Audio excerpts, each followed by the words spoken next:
ఏపీలో bar and రెస్టారెంట్లకు ప్రభుత్వం రెండోసారి పిలిచిన టెండర్లకు స్పందన అంతంత మాత్రంగానే కనిపిస్తోంది. ఈ నెల 14 వరకు టెండర్ల దాఖలకు సమయం ఉంది. ఈ వారం రోజుల్లో పట్టుమని 10 టెండర్లకు మించిపడలేదు. రాష్ట్ర వ్యాప్తంగా మొత్తం 840 బార్లకు పిలిచిన టెండర్లలో ఎక్సైజ్ అధికారుల ఒత్తిడితో కేవలం తొలి విడతలో 412 బార్లకు మాత్రమే టెండర్లు వచ్చాయి.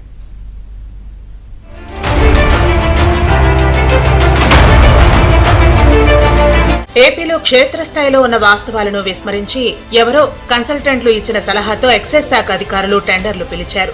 వీటిలో మొదట ఎవరూ ఆసక్తి చూపించకపోవడంతో అధికారులు వ్యాపారులపై ఒత్తిడి తెచ్చి మరీ టెండర్లు వేయించారు. దరఖాస్తు ఫీజు 10 లక్షల నుంచి 5 లక్షలకు తగ్గించామని చెబుతున్నప్పటికీ ఒక్కో బార్కు 4 దరఖాస్తులు వేయాలని నిబంధన విధించడంతో బార్ లైసెన్స్ పొందాలనుకుంటున్న వ్యాపారి 4 దరఖాస్తులకు 20 లక్షలు చెల్లించాల్సిన పరిస్థితి ఏర్పడింది. దీంతోనే మొదటి విడతలో 840 బార్లకు టెండర్లు పిలవగా 412 బార్లకు మాత్రమే దరఖాస్తులు వచ్చాయి.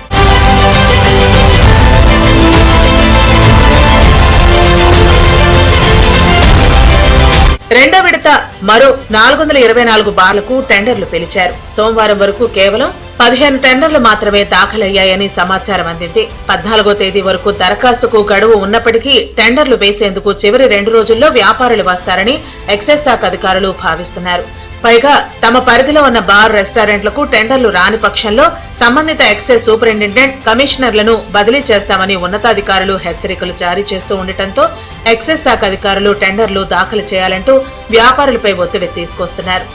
రిటైల్ షాపులున్న వ్యాపారులు నేరుగా బార్లకు దరఖాస్తు చేయాలని, షాపులకు కొనుగోలు చేసిన మద్యాన్ని బార్లలో విక్రయిస్తే అడిషనల్ రీప్లేస్ ట్యాక్స్ భారం ఉండదని నచ్చజెప్పే ప్రయత్నం చేస్తున్నారు.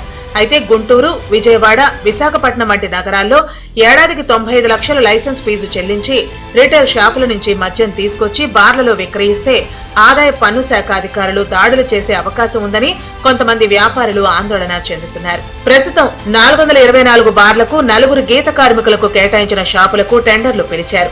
ఈ నెల 13, 14 తేదీల్లో పూర్తి స్థాయిలో దరఖాస్తులు వస్తాయని అధికారులు భావిస్తున్నారు. కానీ వ్యాపారుల్లో మాత్రం ఎక్కడా ఆ ఉత్సాహం కనిపించడం లేదు.